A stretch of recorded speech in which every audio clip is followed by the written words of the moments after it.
जी कैफ 7 आज के लेक्चर का आगाज करते हैं। Lecture number 52। चैप्टर जो हमने स्टार्ट कल किया था वो था चैप्टर 9 डिविडेंड। कल के लेक्चर में हमने बेसिक कंसेप्ट डिस्कस किए थे। दो कंसेप्ट बड़े डिस्कस किए थे हमने, टाइप्स ऑफ डिविडेंड और उसके बाद restrictions on dividend. Types of dividend में हमने ये स्टडी किया था, डिविडेंड की दो टाइप्स हैं, इंटरिम डिविडेंड और फाइनल डिविडेंड। इंटरिम डिविडेंड वो है जो कि before the end of the year declare किया जाता है, पे किया जाता है, ये डिक्लेयर करते हैं डायरेक्टर्स। और फाइनल डिविडेंड वो है जो कि after the year and AGM में डिक्लेयर किया जाता है और ये डिविडेंड रिकमेंड डायरेक्टर्स करते हैं, लेकिन इसको डिक्लेयर या अप्रूव शेयर होल्डर्स करते हैं। शाबाश। फिर इसके बाद हमने स्टडी किया कि क्या डिविडेंड की डिक्लेरेशन पे कुछ रिस्ट्रिक्शंस हैं, पाबंदियां हैं। हमें पता चला तीन तरह की पाबंदियां हैं। पहली पाबंदी क्या है, रिस्ट्रिक्शन क्या है कि डिविडेंड इमूवेबल प्रॉपर्टी की सेल से या कैपिटल नेचर के एसेट्स की सेल से जो प्रॉफिट होता है उससे डिविडेंड पे नहीं कर सकते, अनलेस कि वो ऑर्डिनरी कोर्स ऑफ बिजनेस हो कंपनी का और उसने सिमिलर गेन को सिमिलर लॉसेस के साथ सेट ऑफ किया हो। दूसरी रिस्ट्रिक्शन थी unrealised gain on investment property, उसको डिविडेंड के तौर पे आप डिस्ट्रीब्यूट नहीं कर सकते। तीसरी रिस्ट्रिक्शन थी कि अगर फाइनल डिविडेंड है तो मेंबर्स डायरेक्टर्स की रिकमेंडेड अमाउंट से इंक्रीज नहीं कर सकते, उसके इक्वल या उससे कम अप्रूव कर सकते हैं, लेकिन मेंबर्स हायर अमाउंट को अप्रूव नहीं कर सकते। ये रिस्ट्रिक्शंस हमने पढ़ी थी। फिर इसी कंसेप्ट के ऊपर कुछ क्वेश्चंस आपको होम असाइनमेंट के तौर पे दिए थे, वो क्वेश्चन डिस्कस कर लेते हैं वन बाय वन।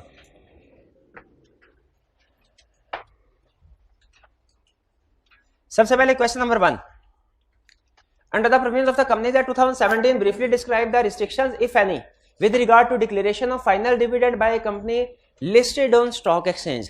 देखिए हमने जो रिक्वायरमेंट्स पढ़ी है ना, जहां आपको ये कंसेप्ट बताया था कि जब कभी कोई भी कंसेप्ट पढ़ते हुए में टाइप ऑफ कंपनी स्पेसिफाई ना करे तो वो कंसेप्ट हर तरह की कंपनीज पे एप्लीकेबल होता है। तो हमने जो कंसेप्ट पढ़ा टाइप्स ऑफ डिविडेंड या restrictions on declaration of dividend, ये हर तरह की कंपनीज के ऊपर एप्लीकेबल है।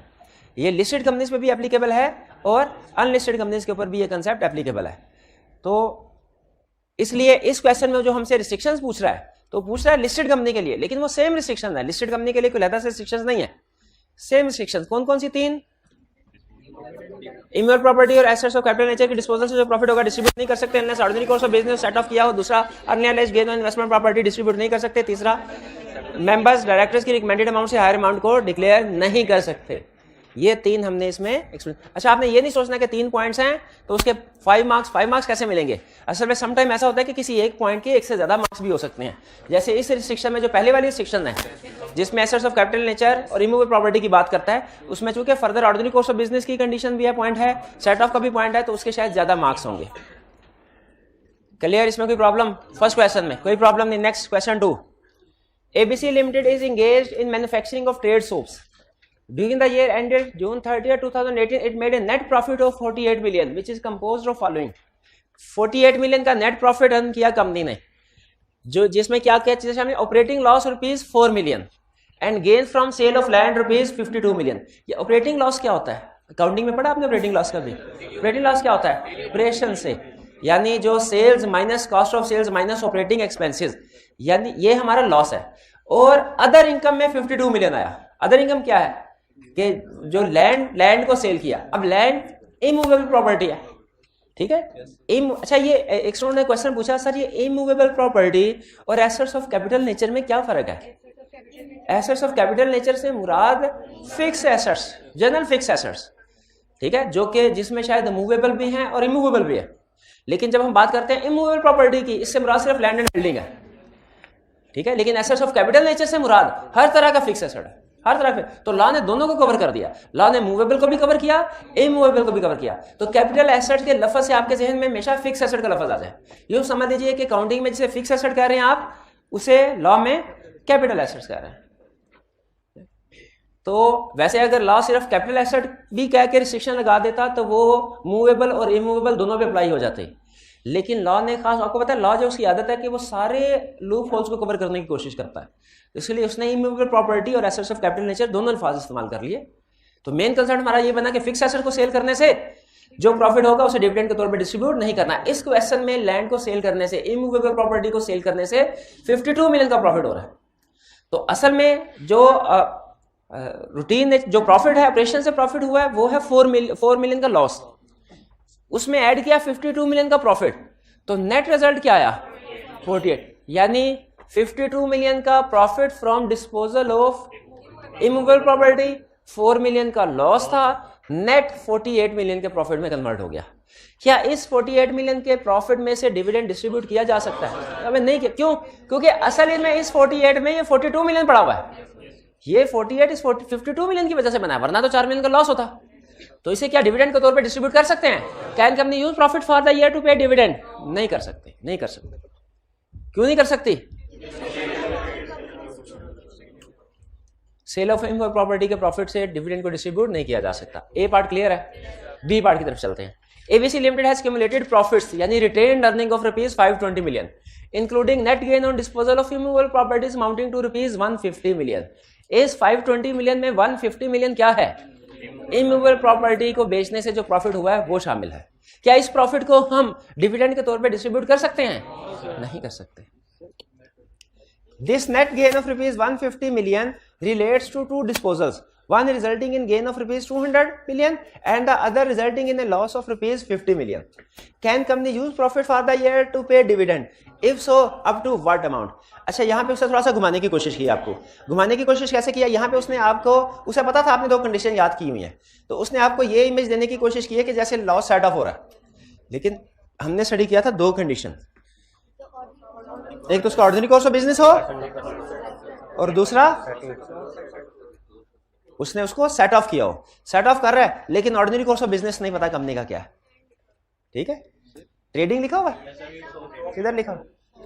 अच्छा वो ऊपर ले, अच्छा नहीं, अगर उसे उसी कंटेक्स्ट में देखें तो फिर सोप का बिजनेस है, तो इस केस में तो कंफर्म हो जाता है कि सोप का बिजनेस है, लैंड के सेल परचेज से जो भी सेल करने से डिस्पोजल करने से जो प्रॉफिट हुआ डिविडेंड के तौर पे डिस्ट्रीब्यूट नहीं हो सकता।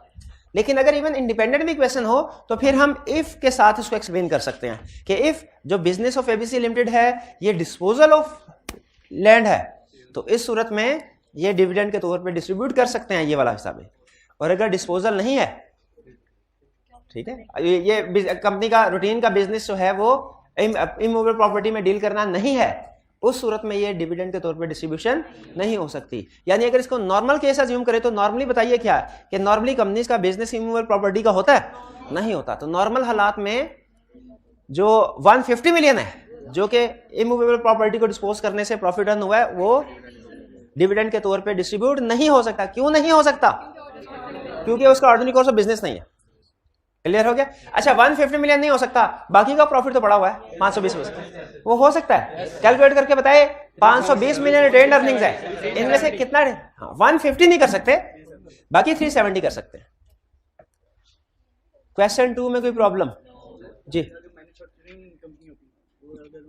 बी पार्ट में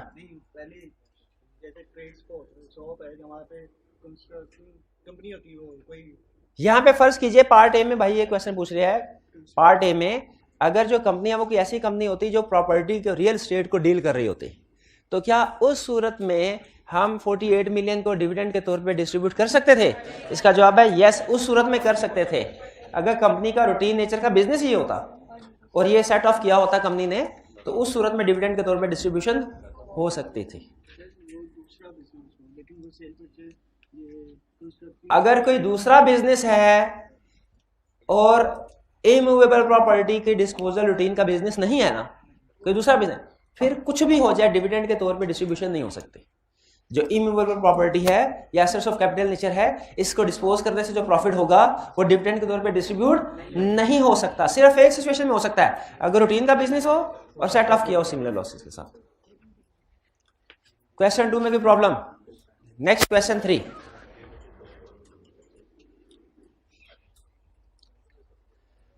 Kashif limited care about a property of for capital appreciation that is investment property. जो कैपिटल एप्रिसिएशन के लिए प्रॉपर्टी खरीदी जाए वो इन्वेस्टमेंट प्रॉपर्टी होती है। For ₹50 million at year end the property was revalued at ₹58 million using fair value model under IAS 40 and a gain of ₹8 million was recognised in profit और loss. Can KL pay dividend out of this gain of ₹8 million? क्यों नहीं कर सकते? Unrealised gain है, unrealised gain on investment property dividend के तौर पे distribute नहीं हो सकता। Question 4. Explain whether or not the following statements are in accordance with the provisions of Company Act 2017. Support your answer with reason. ये मैंने आपको बताया कि रेगुलर तरीकाकार है ICAP का लॉ के क्वेश्चन को पूछने का कि कोई ना कोई स्टेटमेंट हमारे सामने रख देता है और कहता है बताओ ये लॉ के मुताबिक स्टेटमेंट है कि नहीं है। तो आपने अभी स्टेटमेंट में से एरर्स आइडेंटिफाई करने हैं कि वो कौन सी एरर, गलती है, एरर या ओमिशन जो इस स्टेटमेंट में है। कह रहे there is no restriction on declaration of dividend. The chief executive may declare dividend in the general meeting of the company out of any kind of profit. सब ये कह रहे हैं नो रिस्ट्रिक्शन। रिस्ट्रिक्शंस हैं कोई? बिल्कुल रिस्ट्रिक्शंस हैं। क्या क्या रिस्ट्रिक्शंस हैं? इमूवेबल प्रॉपर्टी वाली, assets of capital nature, unrealised gain वाली और अमाउंट कैन नॉट एक्सीड वाली। Chief executive may declare dividend in the general meeting of the company, सही कह रहे हैं। अच्छा, अब यहां उसने नहीं बताया ये इंटरिम डिविडेंड की बात हो रही है कि फाइनल डिविडेंड की बात हो रही है। तो नॉर्मली फिर कौन सा केस एज्यूम करें? फाइनल। तो फाइनल डिविडेंड में क्या चीफ एग्जीक्यूटिव डिक्लेयर करता है डिविडेंड? नहीं, बल्कि डिविडेंड डिक्लेयर करते हैं मेंबर्स। दोनों बता सकते हैं कि अगर इंटरिम डिविडेंड है तो डायरेक्टर्स अप्रूव करेंगे और अगर फाइनल डिविडेंड है तो मेंबर्स अप्रूव करेंगे इसके। नहीं, आगे ये बताने की जरूरत नहीं कि चीफ एग्जीक्यूटिव ने पे करना है, वो अंडरस्टूड है, चीफ एग्जीक्यूटिव ने पे करना है, ठीक है। Of the company and out of any kind of profit, किसी भी प्रॉफिट से डिविडेंड पे हो सकता है क्या? किस प्रॉफिट से डिविडेंड पे हो सकता है? जो ऑपरेटिंग प्रॉफिट होगा, जो एसेट्स ऑफ कैपिटल नेचर को डिस्पोज करने से प्रॉफिट अर्न हुआ है या रियलाइज्ड गेन है, उसमें से डिविडेंड डिस्ट्रीब्यूट नहीं हो सकता। तो इस क्वेश्चन में उसने 3 गलतियां की थी। एक ये कहा कि रिस्ट्रिक्शन कोई नहीं है, दूसरा कहा था कि चीफ एग्जीक्यूटिव पे कर सकता है, सॉरी डिक्लेयर कर सकता है, और तीसरा कहा कि किसी भी प्रॉफिट से पेमेंट हो सकती है। 3 गलतियां इस क्वेश्चन में। कौन कौन सी 3 गलतियां? पहली उसने कहा कि कोई रिस्ट्रिक्शन नहीं, दूसरा चीफ एग्जीक्यूटिव डिक्लेयर करता है, इससे any kind of profit.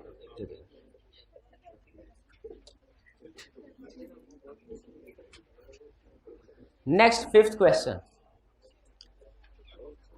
The board of directors of Dinar Limited, a listed company, had recommended a final dividend at the rate of 100% for the year ended June 30, 2008.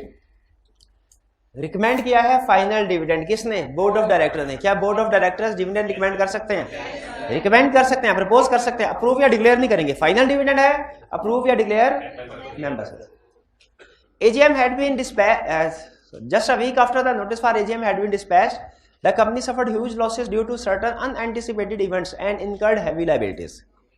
Notice issue होने के कुछ अरसे के बाद company को heavy नुकसान हो गया। The company is now considering the following option. 2 option को कंसीडर कर रहे हैं। पहली option, reducing the dividend to 25%. Second, deferring the payment of 75% of the dividend for 6 months. Explain whether the company can exercise the above option under the Companies Act. क्या इन option को exercise कर सकती है? Dividend को reduce किया जा सकता है 25% पे? बिल्कुल किया जा सकता है। मेंबर्स डायरेक्टर्स की निस्बत, डायरेक्टर ने जो प्रपोज रिकमेंड किया उससे कम डिविडेंड को अप्रूव कर सकते हैं। तो फिर 25% वाली ऑप्शन फिजिबल है। Next, deferring the payment of 75% of dividend for 6 months, कि 25% अभी पे कर दिया जाए और बाकी 75% 6 महीने के लिए डेफर कर दिया जाए।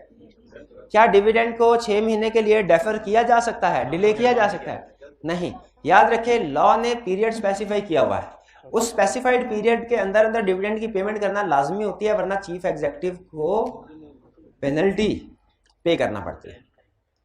तो ये जो सेकेंड ऑप्शन है कि 75% आप पे किया जाएगा बाद में, 25% अभी पे कर दिया जाएगा, 75% बाद में, ये इसकी लॉ इजाजत नहीं देता। लॉ कहता है कि जब आपने डिविडेंड डिक्लेयर कर लिया, एजीएम हो गई, उसमें डिविडेंड डिक्लेयर हो गया, उसके 6 दिन, उसके स्पेसिफाइड पीरियड में, 6 दिन नहीं, डिविडेंड डिक्लेयर हुआ उसके स्पेसिफाइड पीरियड में डिविडेंड की पेमेंट करना जरूरी है।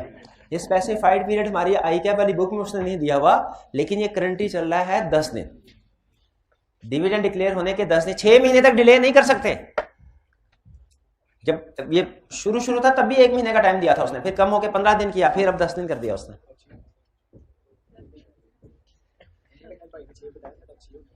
जिस भाई ने 6 कहा था तो असल में मेरे मुंह से गलती से निकल गया था 6 दिन। 6 दिन नहीं है, 6 दिन नहीं, स्पेसिफाइड पीरियड। और अल्लाह ने क्या स्पेसिफाइड पीरियड बताया? 10 जी। क्वेश्चन 5 में कोई प्रॉब्लम? कोई प्रॉब्लम नहीं है, आपके सोल्यूशन के साथ मैच करता है। चलिए अब नेक्स्ट कंसेप्ट की तरफ चलते हैं।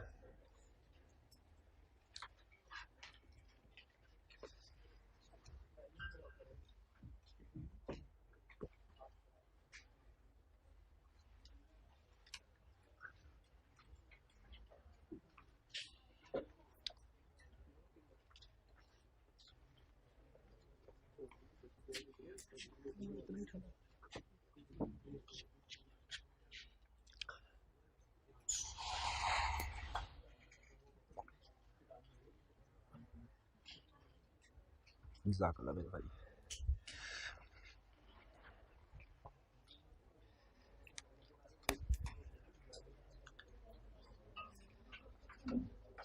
जी, ये थी हमारी होम असाइनमेंट की डिस्कशन।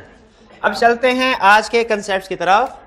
आज हमने जो कंसेप्ट पढ़ना है दूसरा और आखिरी इस चैप्टर का, वो है पेमेंट ऑफ डिविडेंड।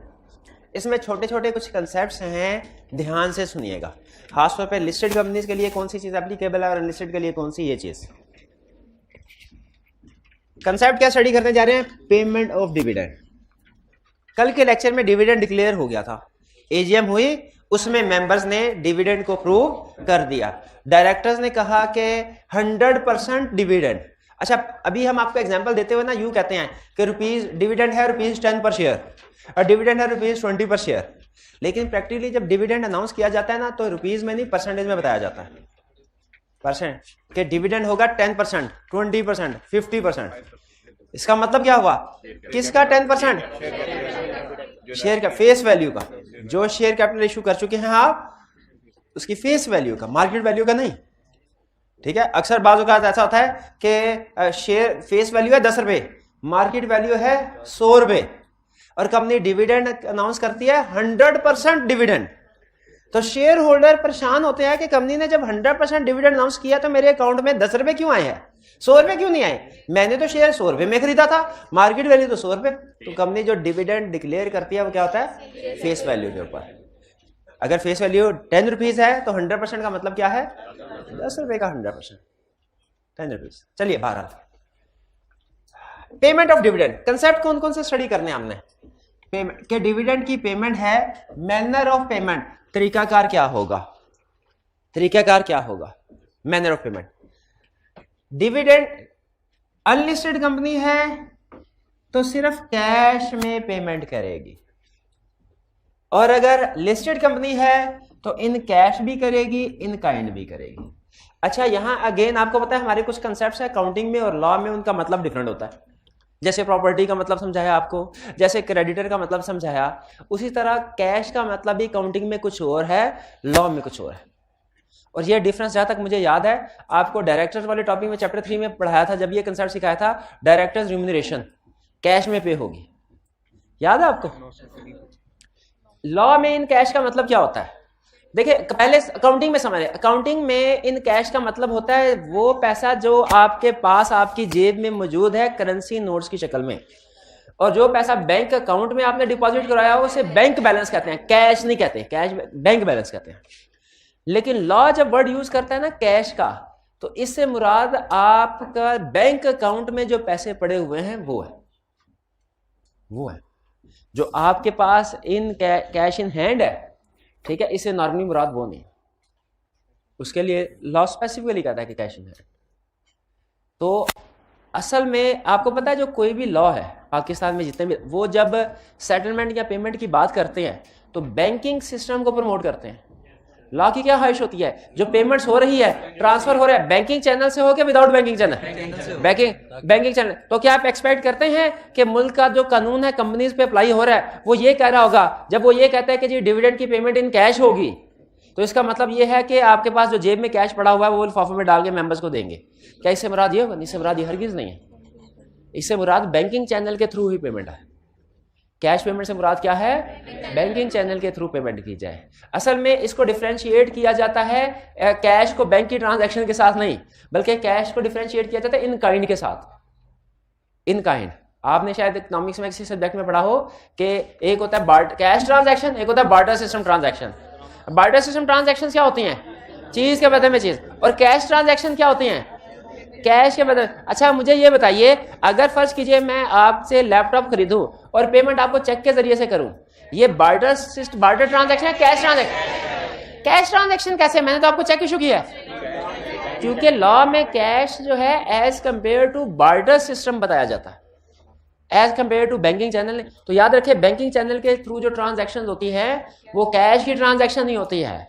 अगर आप कभी कहीं प्रॉपर्टी खरीदने के लिए जाएंगे, डील करेंगे ना, तो बेचने वाला आपसे कहेगा सर मैंने कैश पे बेचनी है प्रॉपर्टी, इसका मतलब क्या वो कह रहा है सर आपने मुझे चेक में पेमेंट करनी है या बैंकिंग चैनल के थ्रू, मैं उधार नहीं करूंगा आपके साथ, ये नहीं कि 6 महीने बाद मैं आपसे पेमेंट लूंगा, पेमेंट अभी कैश में होगी। तो कैश से मुराद cash includes banking channel, cash term cash law में इंक्लूड्स बैंकिंग चैनल। तो अब वापस आते हैं इस कंसेप्ट की तरफ। क्या कहता है अनलिस्टेड कंपनी है, अनलिस्टेड कंपनी है तो इसकी पेमेंट हो, डिविडेंड की पेमेंट होगी कैसे, कैश से मुराद करेंसी नोट्स हरगिज नहीं है। उसने एग्जांपल बताई है, कैश से मुराद 3 चीजें हैं। पहली चीज चेक के जरिए से पेमेंट, इसका मतलब क्या है, शेयर होल्डर्स के एड्रेस पे जो उसने दिया है चेक भिजवा दो, जितना उस हिसाब से डिविडेंड बनता है। जो पहली ऑप्शन क्या है, चेक भिजवा दो शेयर होल्डर्स को। दूसरी ऑप्शन क्या है, डिविडेंड वारंट्स भिजवा दो।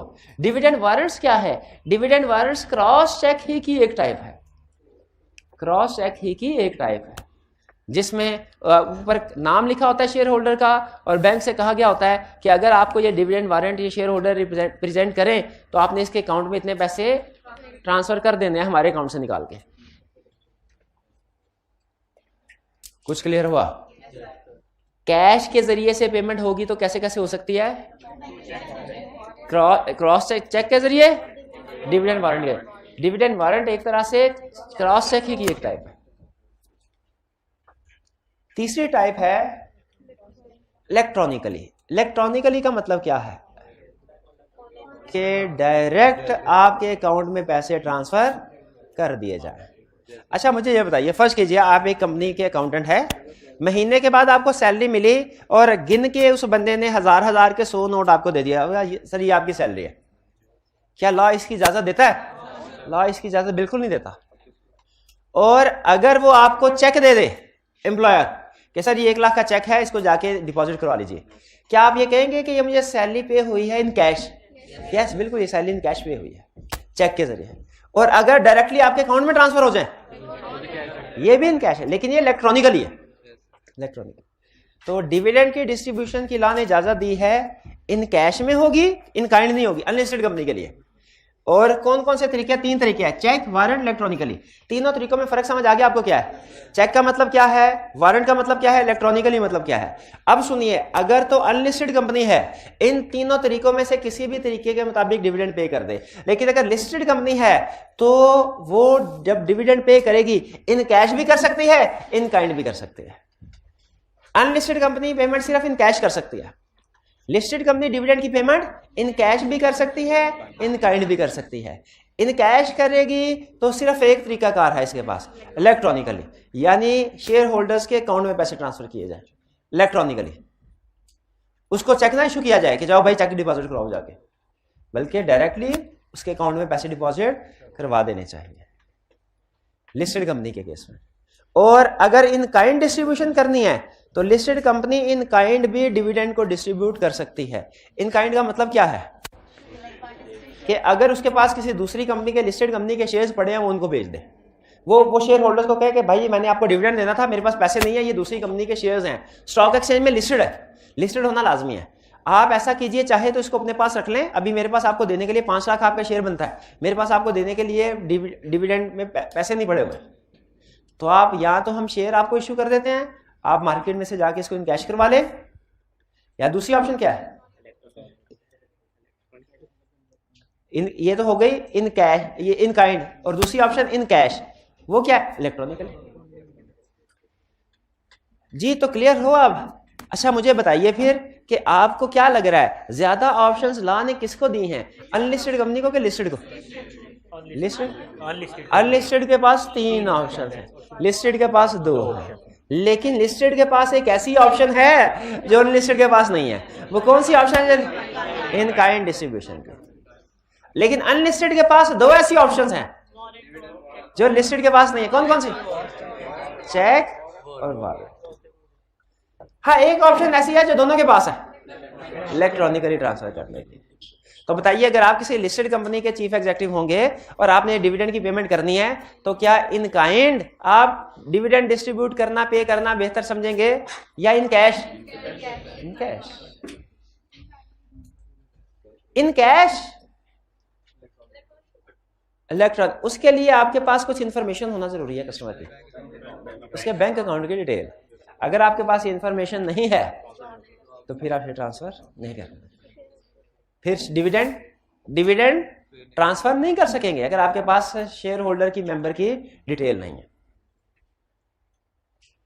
जी मैनर ऑफ पेमेंट क्लियर हुआ? अनलिस्टेड कंपनी के पास 3 ऑप्शंस, लिस्टेड के पास 2 ऑप्शंस है। आगे चल, और डिविडेंड वारंट क्या होते हैं? ये एक तरह का क्रॉस चेक है, क्रॉस चेक की तरह ही ऑपरेट होते हैं। आप बैंक के पास जाते हो, उसे कहते हो डिविडेंड वारंट है, ये मेरी डिपॉजिट स्लिप है, इसमें आप ट्रांसफर कर दीजिए।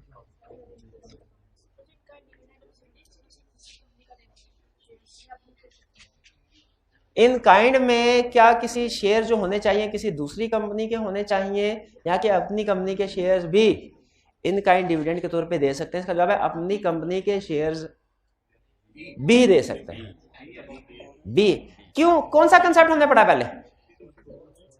पहले किस जगह पे ये पढ़ा है कि कंपनी अपने शेयर्स भी, बोनस शेयर, शाबाश, बोनस शेयर का कंसेप्ट यही था।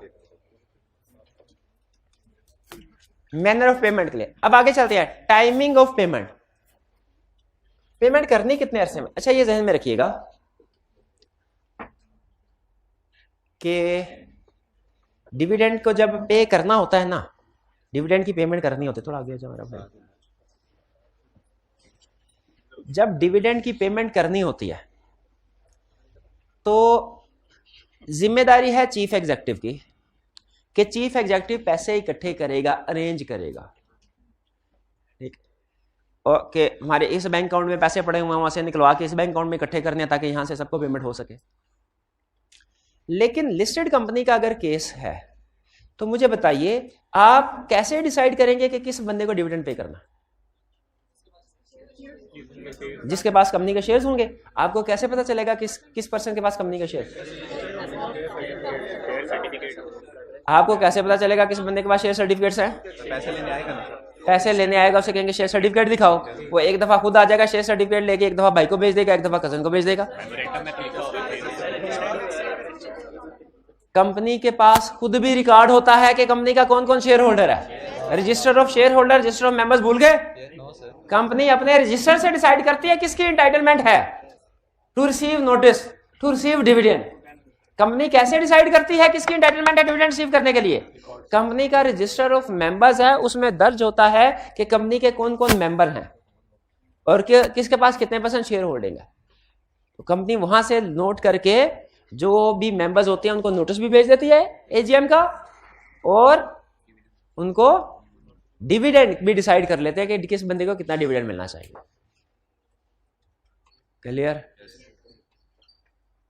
अच्छा मुझे ये बताइए कंपनी ने ये कैसे डिसाइड करना है कि किसको कितना डिविडेंड देना है? रजिस्टर ऑफ शेयर होल्डर या रजिस्टर ऑफ मेंबर से लिस्ट निकलवा के। लिस्टेड कंपनी है, आपके ख्याल में लिस्टेड कंपनी के केस में स्टॉक एक्सचेंज में डेली बेसिस के ऊपर शेयर की ट्रांजैक्शन हो रही होती है कि कभी कभार हो रही होती है? डेली बेसिस पे। तो कंपनी के पास पूरा साल, बिल्कुल कंपनी के पास डेली बेसिस पे रिक्वेस्ट भी आ रही होगी कि सर ये मेरे शेयर इसको ट्रांसफर कर दे, मेरे शेयर इसको ट्रांसफर कर दे। प्रॉब्लम ये आती है कि जो डिविडेंड पे करना है डेली बेसिस पे अगर ट्रांजैक्शन आ रही है तो डिविडेंड किसको पे करना चाहिए? अगर ओनरशिप चेंज होती है, ट्रांसफर होते हैं शेयर, तो डिविडेंड किसको पे करना चाहिए? ये एक लंबा चौड़ा काम होता है जिसमें कंपनी क्या करती है, करना क्या पड़ता है कि पहले सारे शेयर होल्डर्स की लिस्ट निकाल, पहले बल्कि उससे भी पहले शेयर होल्डर्स को अनाउंसमेंट कर दी जाए, भाईजान हमने डिविडेंड डिक्लेयर करना है और हम ये कैलकुलेट कर रहे हैं कि किसकी कौन कौन सा पर्सन है इंटाइटल्ड टू रिसीव डिविडेंड। आप डेली बेसिस के ऊपर हमें एप्लीकेशन देते हैं ना शेयर ट्रांसफर करने की। अब 25 तारीख से लेके 30 तारीख तक इन 6 दिनों के दरमियान में हम कोई शेयर ट्रांसफर की रिक्वेस्ट एंटरटेन नहीं करेंगे। जिसने शेयर ट्रांसफर करवाने हैं 25 से पहले करवा ले, वरना 30 के बाद करवाए। 25 और 30 के दरमियान में हमारी शेयर ट्रांसफर बुक्स क्लोज्ड रहेंगी। 25 से 30 जनवरी के दरमियान में हमारी शेयर ट्रांसफर बुक्स क्लोज्ड रहेंगी। क्लोज रहने का मतलब क्या है? शेयर ट्रांसफर नहीं होंगे। शेयर ट्रांसफर क्यों नहीं कर रहे हम? ताकि पता चल जाए कि किसको डिविडेंड पे करना है, बाद में डिस्प्यूट राइज ना हो। तो इसीलिए पहले बुक क्लोजर किया जाता है। अच्छा मुझे बताइए, ये जो शेयर लिस्टेड कंपनी के केस में ये जो शेयर ट्रांसफर्स होते हैं ये कंपनी खुद हैंडल करती है ना? शेयर रजिस्ट्रार, शाबाश। तो अच्छा मुझे खुद बताइए कि डिविडेंड पे किसको करना चाहिए, कंपनी को खुद को या शेयर रजिस्ट्रार को?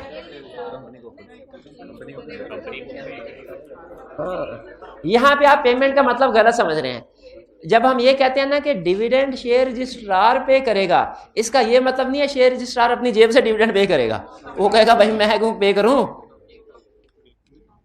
असल में पैसे चीफ एग्जीक्यूटिव ही अरेंज करेगा, लेकिन वो पैसे किसको कितना डिविडेंड पे करना है ये सारा रिकॉर्ड किसके पास है भला?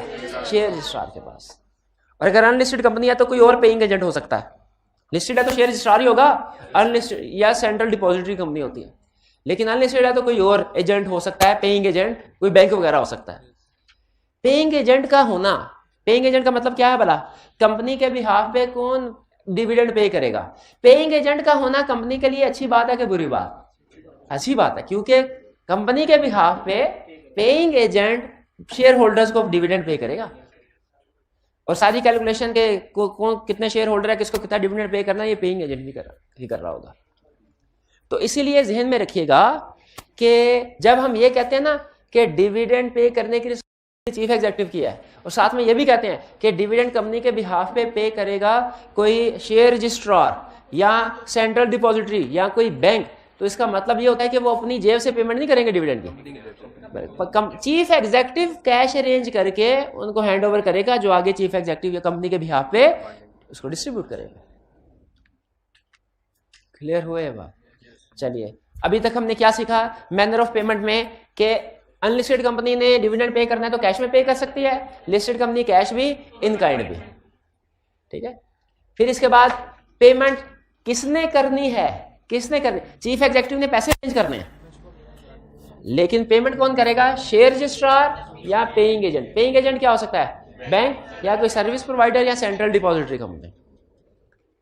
कंपनी के बिहाफ पे ये लोग पे, और पेड ये कंसेप्ट है पेमेंट कौन करेगा, और ये क्या कंसेप्ट है? पेमेंट किसको की जाएगी? सिंपल, शेयर होल्डर्स को। और अगर शेयर होल्डर कहे मेरी बजाय किसी और को पेमेंट कर दो, एक केस स्टडी में उसने पूछा कि शेयर होल्डर ने कहा कि पेमेंट मुझे ना करो, मेरा बेटा इस्लामाबाद में है, उसके कॉलेज की फीस एक्सपेंसेस वगैरह उसने इनकर करने होते हैं, डिविडेंड की पेमेंट मेरी बजाय उसके बैंक अकाउंट में कर दो। क्या कंपनी डिविडेंड की पेमेंट मेंबर के अकाउंट में ही करेगी? लाजमी है कि जिसको मेंबर इंस्ट्रक्शंस दे जिसके बारे में, कंपनी उसको डिविडेंड पे करेगी। इसीलिए उन्होंने कहा कि डिविडेंड पे किया जाएगा या तो रजिस्टर्ड शेयर होल्डर को या उसके ऑर्डर पे, जिसको वो ऑर्डर करे उसको डिविडेंड पे किया जाएगा। जी शेयर होल्डर ने कुछ शेयर्स लिए थे और एट द टाइम ऑफ जब उन्होंने अनाउंस करना था कि वो डिविडेंड पे करेंगे, उससे कुछ दिन पहले अपने शेयर्स किसी को आगे सेल कर दिए, तो इस केस में डिविडेंड शेयर होल्डर ने शेयर्स खरीदे, सारा साल अपने पास रखे, जब कंपनी ने डिविडेंड अनाउंस करने लगे या अनाउंस किया, उसने अगले 1-2 दिन में शेयर्स को किसी दूसरी पार्टी को बेच दिया। अब डिविडेंड किसको मिलेगा? देखिए, जिस दिन कंपनी ने अनाउंस किया ना, उस दिन जो शेयर होल्डर्स थे, अब ये डिपेंड करता है। अब असल में कंसेप्ट क्या भला? कंसेप्ट ये है कि जब भी डिविडेंड पे करना होता है ना, उसकी इंटाइटलमेंट डिसाइड की जाती है कि कौन डिविडेंड हासिल करने के लिए, वसूल करने के लिए हकदार है, कौन एलिजिबल है। और कौन एलिजिबल है ये डिपेंड करता है कि बुक्स ऑफ अकाउंट्स में किसका नाम आ रहा है, किसका नाम आ रहा है। इस कंसेप्ट का, आपके इस क्वेश्चन का आंसर आपको इस कंसेप्ट में मिलेगा, टाइमिंग ऑफ पेमेंट। डिविडेंड की पेमेंट कब होनी चाहिए, ये जरा गौर से सुनिएगा। कहता है डिविडेंड है 2 तरह का, इंटरम डिविडेंड और फाइनल डिविडेंड। किसी भी तरह का डिविडेंड हो, उसकी पेमेंट होगी with in specified time of declaration, declaration के स्पेसिफाइड टाइम के अंदर, यानी लॉ ने जो टाइम स्पेसिफाई किया है उसके अंदर, जो कि इस वक्त करंटली 10 दिन चल रहा है, 10 वर्किंग डेज। इसका मतलब यह हुआ डिविडेंड की पेमेंट कब होगी? जिस दिन डिविडेंड डिक्लेयर हुआ उसके 10 दिन के अंदर अंदर, 10 वर्किंग डेज के अंदर अंदर। डिविडेंड की पेमेंट शेयर होल्डर्स को कब की जाएगी? जिस दिन डिविडेंड डिक्लेयर हुआ उसके 10 दिन के अंदर अंदर। अच्छा, 10 दिन तो समझ आ जाती है, डिविडेंड कब डिक्लेयर होता है? अगला क्वेश्चन यह, डिविडेंड कब डिक्लेयर होता है? इसका जवाब यह है कि डिपेंड करता है इंटरम डिविडेंड या फाइनल डिविडेंड। अगर इंटरम डिविडेंड है अच्छा, तो इंटरम डिविडेंड है तो डिविडेंड डिक्लेयर्ड होता है, डिपेंड करेगा बुक क्लोजर किया कि बुक क्लोजर नहीं किया, बुक क्लोजर किया या बुक क्लोजर। अब ये बुक क्लोजर क्या होता है? बुक क्लोजर का मतलब है कि शेयर ट्रांसफर बुक्स, इसमें बुक से मुराद कौन सी बुक है? शेयर ट्रांसफर बुक्स, ये क्लोज की गई कि नहीं की गई?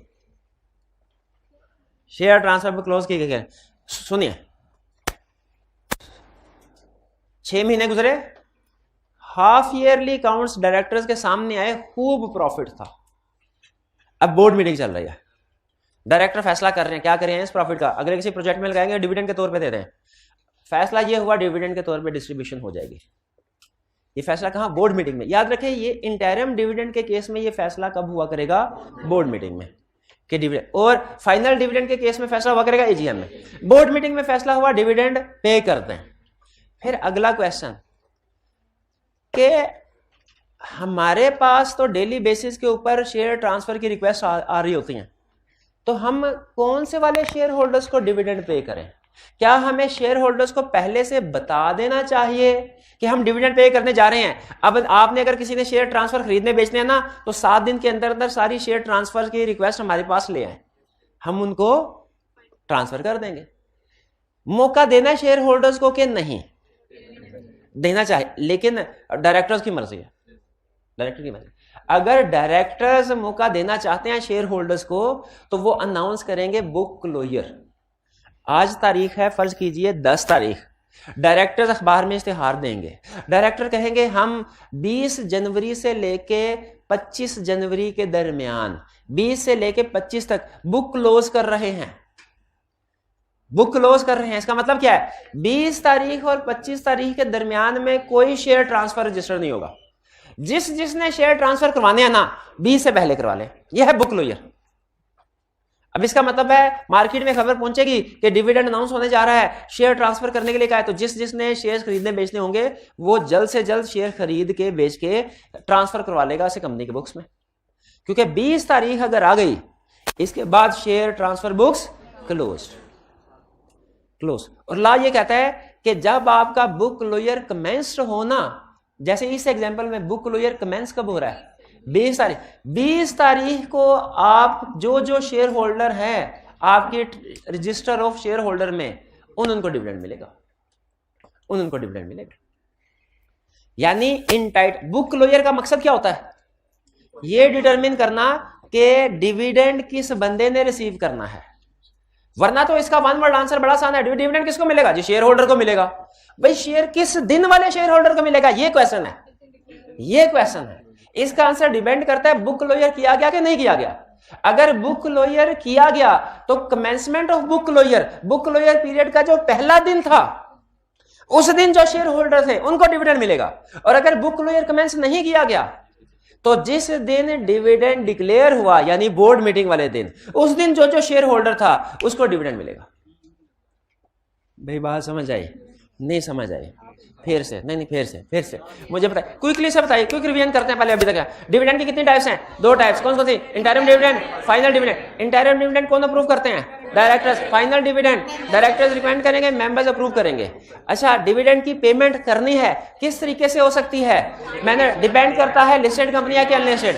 अनलिस्टेड कंपनियां तो सिर्फ कैश में करेगी, लिस्टेड कंपनी है तो कैश में भी कर सकती है, इन काइंड में भी। लेकिन अनलिस्टेड कंपनी के पास कैश की ऑप्शन है, इन काइंड के नहीं है। लेकिन कैश में 3 ऑप्शन है। कौन कौन सी ऑप्शन है? Cheque, warrant, electronic transfer. और लिस्टेड कंपनी के केस में इन कैश की एक ही ऑप्शन है, इलेक्ट्रॉनिकली। हाँ, इन काइंड की भी ऑप्शन है। वो क्या है? लिस्टेड कंपनी के शेयर्स है तो आप उनको डिविडेंड के तौर पे इशू कर सकते हैं। अच्छा, नेक्स्ट टाइमिंग ऑफ पेमेंट। हमने डिविडेंड पे कब करना है? डिक्लेयर होने के 10 दिन के अंदर अंदर, डिक्लेयर होने के 10 दिन के अंदर अंदर। अच्छा, अब यहां पे क्वेश्चन ये अराइज होता है कि डिविडेंड डिक्लेयर कब होता है? डिविडेंड डिक्लेयर कब होता है? भाई अगर तो ये इंटरिम डिविडेंड है ना, अगर तो फाइनल डिविडेंड है तो ये एजीएम में डिक्लेयर होता है, कहानी सिंपल। अगर इंटरिम डिविडेंड है तो डिपेंड करता है बुक क्लोजर किया गया या बुक क्लोजर नहीं किया गया। अगर बुक क्लोजर नहीं किया गया तो जिस दिन बोर्ड मीटिंग है उस दिन डिक्लेयर होगा डिविडेंड, और अगर बुक क्लोजर किया गया तो कमेंसमेंट ऑफ बुक क्लोजर यानी बुक क्लोजर पीरियड का जो पहला दिन था तब समझा जाएगा डिविडेंड डिक्लेयर हुआ। और जिस दिन डिविडेंड डिक्लेयर हुआ जो जो शेयर होल्डर थे उनको पेमेंट की जाएगी। कितने दिन के अंदर की जाएगी? 10 दिन के अंदर। पैसे अरेंज कौन करेगा? Chief executive. और पेइंग एजेंट कौन होगा? ये एजेंट है। एजेंट का कंसेप्ट आपने पढ़ा हुआ ना, जो किसी दूसरे के बिहाफ पे काम करता है। पेइंग एजेंट चीफ एग्जीक्यूटिव के बिहाफ पे। पेइंग एजेंट कौन हो सकता है? बैंक हो सकता है, कोई सर्विस प्रोवाइडर हो सकता है। क्लियर? अच्छा, बुक क्लोजर क्या है ये समझ आ गई? Period of suspension of transfer of share, ये वो पीरियड है जिसमें शेयर ट्रांसफर्स को सस्पेंड कर दिया जाता है। कंपनी कहती है अभी मेरे पास एप्लीकेशन ना लेके अब 7 दिन के बाद आना, यह है बुक क्लोजर। बुक क्लोजर के लिए लाजमी है कि कंपनी मैक्सिमम 30 दिन के लिए 1 साल में बुक क्लोज कर सकती है, लेकिन जब कभी भी बुक क्लोज करनी है ना, लाजमी है कि 7 दिन पहले नोटिस दे, ताकि कम से कम 7 दिन का टाइम हो शेयर होल्डर्स का, जिन्होंने ट्रांसफर करवाने हैं 7 दिन में शेयर ट्रांसफर करवा ले। बुक क्लोजर का कंसेप्ट क्लियर हुआ? बुक क्लोजर का कंसेप्ट हमारे लिए क्यों रेलिवेंट है? ये डिसाइड करने के लिए कि इंटरिम डिविडेंड कौन रिसीव करेगा, कौन रिसीव करेगा। जी नेक्स्ट, डिविडेंड किसको पे करना चाहिए? रजिस्टर्ड शेयर होल्डर को, क्या ऑर्डर? क्लियर हो गया यहां तक कंसेप्ट? आगे बहुत गहरे कंसेप्ट है। अच्छा चलिए ठीक है, डूब ना जाइएगा। चलिए मैं फिर आपको असाइनमेंट बता दूं। असाइनमेंट आपने कौन कौन सी करनी है?